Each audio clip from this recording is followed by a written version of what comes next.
This is TYAN making a video for iFL TV. Just basically just talking about the highlights of 2014. The boxing highlights of 2014. Yeah, what's happened in 2014 in boxing? Kell Brook got stabbed and he won a world title. So yeah, that's good. That's a highlight of 2014. He got stabbed. And then about what did I just say? The highlight was him getting stabbed. No, the highlight was him winning a world title. That was the highlight. So he won a world title, and then about 2 days later I walked into the gym and I heard two guys talking, and one of them said to the other one, "Oh, Kell Brook's one of my best mates." You know, like that. Just, I've never seen Kell Brook talking to this guy. I've never seen them socializing together. I've never heard Kell talking about this guy. They're not best mates. Yeah, they are not best mates. You know, just someone just trying to get on his dick just because he's the man of the moment. People trying to get on his cock. You know, like, we're best mates. He knows full well they're not best mates. So, you know what I mean? It's embarrassing. But yeah, forget it anyway. But talking about that kind of thing, you know, like, for people who don't know, I got my ass kicked by Chris Eubank on Channel 5. You could probably find it on YouTube somewhere. Go and have a watch and a laugh. But yeah, the morning of the fight with Eubank, this woman who had been on my friends list on Facebook for like 2 years, never said anything to me in 2 years. The morning of the fight with Eubank, she sends me a message saying, "Oh yeah, sorry, I forgot to give you my number here." And she sent me a number with a little kiss on the end. And I just thought, you know, like, what a shallow woman, a materialistic, shallow, hollow whore, gold digging whore, sending me a number just because I'm about to be on Channel 5. You know, like that. Shallow minded people. But yeah, I don't wanna get too negative. So yeah, which other boxer got attacked? Anthony Crolla. A boxer called Anthony Crolla got attacked because he was chasing after some burglars who were trying to rob his next door neighbour's house. So he chased after them and got attacked. But I would never chase after a burglar. First of all, I don't like my neighbours. So if someone was robbing my neighbour's house, I wouldn't care, I wouldn't be bothered. So I won't chase after them because I don't like my neighbours. And second of all, like, I've just seen so many times where a man and a woman are fighting in town, and then a do-gooder tries to help the woman out, and then the man and the woman start attacking the do-gooder. Do you know what I mean? So like, sometimes it's best to just leave it, just nip it in the bud, just forget it. Yeah, just walk away, just forget it. But yeah, well done to Anthony Crolla for you know, like, trying to pursue some burglars, even though I wouldn't do it. But yeah, hopefully he makes a speedy recovery. So what else has happened in 2014? Frank Maloney's turned into a woman. But we've already heard, how many times have we heard this story? How many times have people discussed this story? It's like old news now. It's not interesting, is it? It's not boring. It is boring. It's not interesting. But I just can't really think of anything else worth talking about in boxing. So yeah, Frank Maloney's turned into a woman, which it doesn't bother me at all. Some people are slagging him off and this and that, but why would they be bothered? I'm not bothered. But the only thing I don't like about things like that is when say like a man turns into a woman and then he goes into a club and starts chatting up a man, pretending to be a woman, pretending to have a clip when really he's got a pair of balls. You know, like trying to fool the person he's chatting up. Because I've heard about them kind of things before. You know, where someone's had a sex change but they don't tell the person they're trying it on with. Yeah, that kind of stuff. Just tell them straight away, I've got balls, or I used to have balls. Well, I don't know if he still has. How would I know? I don't know. It's not my business, but I'm just saying, like, be honest. Just tell the person that you're chatting up that you used to have balls, and just nip it in the bud straight away. So about a week ago I read a story about Naseem Hamed being inducted into the Hall of Fame 2015, and then there were people saying, oh, he shouldn't be in there because he's a fat cunt. You know, like, what kind of a stupid thing? Of course he should be in there. Naseem Hamed probably, listen, Nassim Hamed used to dance on his way to the ring. He used to do a flip over the ropes, and then he used to knock somebody out. What more do you want? You can't ask for any more than that. Of course he should be in the Hall of Fame. Of course he should be. I'd rather watch like 2 rounds of Nassim Hamed than watch Mayweather's last 10 fights. Of course he should be in there. There's no doubt about it. Michael Buffer's in there. The guy who says, let's get ready to rumble. Why is he in there? Just for saying, let's get ready to rumble. That's easy. That's nothing. Anyone can say that. You know, if I sat here for a week and I practiced saying, let's get ready to rumble, I could say it as good as Michael Buffer. That's nothing. It's no big deal saying that. But being in a hard sport like boxing for 20 years, picking up world titles, being really entertaining, of course he should be in there if Michael Buffer's in there. Without a doubt. It don't matter if he's a fat cunt, does it? Why does that matter? It's irrelevant. Put him in there. Definitely. So two big fights of 2014 has been Froch and Groves 1 and 2. 2 big fights. Very big fights. And after the fights, people were tweeting Groves saying, ha ha ha, you lost, you lost. He didn't lose, did he? He didn't lose, he gained. He gained 2 big paydays, he didn't lose. The people who are tweeting Groves, trying to slag him off, trying to belittle him, saying, ha ha ha, you lost. They would be willing to take those punches for that kind of money. Groves didn't lose, he won, he gained. He gained financially from those 2 fights, so he's a winner. He's a winner. But what else has happened? Yeah, Tyson Fury said he went down on a prostitute and got lumps on his tongue in a boxing interview. I would never do that. I would never go down on a prostitute. But the fact that he said that he does, I admire his honesty.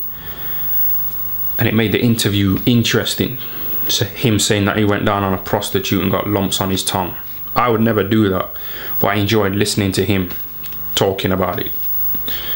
But it might be a lie. He might just be saying that, you know, just to try and sound interesting. But I don't care. Because that was interesting for me to hear that. Like when some boxers get interviewed and they say, yeah, I'm in the best shape I've ever been in. I want to thank the fans. I don't care. I'm not interested in all that. That's nothing. But I am interested in hearing a boxer say he went down on a prostitute and got lumps on his tongue. That's interesting for me. But again, I'd never do it. It's disgusting. Vile. Vile. So I was watching a boxing match the other day, and at the end of the round, both of the boxers went back to their corners and they both sat on a stool. And like one of the trainers was shouting at the boxer and he swore. He said something like, fucking kill him, or fuck him up. And then the commentator says, oh, I apologize for that bad language. You know, like, why is he apologizing? Why is a commentator apologizing for bad language in a boxing match? People are tuning in to see somebody getting knocked unconscious. So why is he apologizing for bad language? Why is he apologizing just because someone says fuck or shit or tits when people are tuning in to see somebody get knocked unconscious? There's no point in apologizing for bad language. It's nothing. Yeah, I just never understood that. But yeah, forget it. iFL TV. I like iFL. The only thing I don't like about iFL TV is like when someone's interviewing somebody, like a boxer or a trainer or something, and then some nobody comes into the interview and like looks at the camera and says, yeah, I think this and I think that. Hello everybody. You know, like that. You know, just like desperately trying to get attention. Desperately trying to get their face on camera for 5 minutes.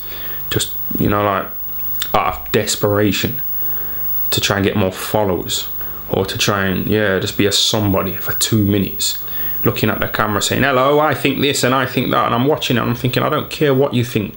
Move away from the camera. Yeah, move away from the camera, you attention seeking scumbag. But people probably think that's what I'm doing now, attention seeking. But I was asked to do this, and this is like borderline embarrassing for me. This is like, yeah, this is like borderline embarrassing. but I'm just forcing myself. Forget me anyway. I don't appear in the highlights of 2014. Why would I? Why should I? So yeah, but yeah, I genuinely, like, apart from that, I do like iFL. It's not their fault, is it? That some cunts just trying to like hijack an interview. What can you do? There's attention-seeking scumbags all over the place. But yeah, I don't want to get too negative. It's too negative. But yeah, I do genuinely like this stuff. But what I've spoke about in other interviews that I've been in. Yeah, I don't want to keep going on about I don't take women to Nando's. I'm getting sick of talking about it. It's boring now. Forget it. But no, I'm not going to forget it. If I had a wife, I'd take her to Nando's. If I had a mum, which I've got, I'd take my mum to Nando's. I'd take my sister. I'd take my girlfriend. I'm not just going to take some random woman who I don't know. Because don't forget, like a first date, that's basically two people getting to know each other on a first date. You know, getting to see if they like each other, seeing if they click. So what if we don't click? What if I take a woman to a restaurant and we don't click? Because I've said, and what if I say something and she doesn't like what I've said? What if I say, oh, something wrong, like, I don't know, I think your mum's a slag. I'm not going to say that, am I? But I'm just like giving an example of something that I might say that she doesn't like. And then after the date, she says, oh, I don't want to see you again because you've said this or you've said that or you've done this or done that, or we just don't get on. There's no connection. But thanks for the £30 meal that you've just paid for. Thanks a lot. You know what I mean? And I've just spent 30 quid. What? Forget it. It's not going to happen. But that's the, yeah. I don't know why I keep talking about this, you know. I need to forget it. It's because someone asked me about it the other day. So it was on the mind. Fresh in the mind. But yeah, the last time I got interviewed, I said something and I felt quite bad about it. I felt quite guilty because I said I'm not attracted to fat women because they're greasy. Which is true. It's true. But that don't mean I'm horrible, does it? That doesn't mean I'm evil because I'm saying I'm not attracted to fat women. There's going to be some white women watching this that aren't attracted to me because I'm brown. It's alright, not a problem. It doesn't mean they're racist, does it? It's just their taste, just their opinion. So me saying I'm not attracted to fat women, so what? It's alright. No, well, I'll tell you what it is. Why are they fat? They're fat because they eat a lot. What happens when you eat a lot? You're burping. You're fucking shitting every minute.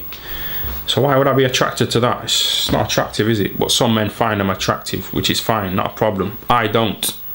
But then some people won't find me attractive. Not a problem. Not a problem. It's okay.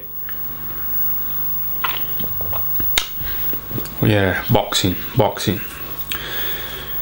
Yeah, so for the past, oh, fucking hell, for the past like 2 weeks, no, in fact, forget 2 weeks, for the past years and years, I've been hearing people talking about Mayweather against Pacquiao, and I'm just sick of it now. I'm just getting to the point where I'm getting so sick and bored of hearing about people talking about who do you think would win out of Mayweather and Pacquiao. You know, just forget it. Just get on with your lives, yeah? Go to work. Focus on your job. Go and spend time with your kids. Go and spend time with your girlfriend. Stop sitting around thinking about Mayweather, Pacquiao. If it happens, just sit down and watch it and enjoy it. Just stop going on about it.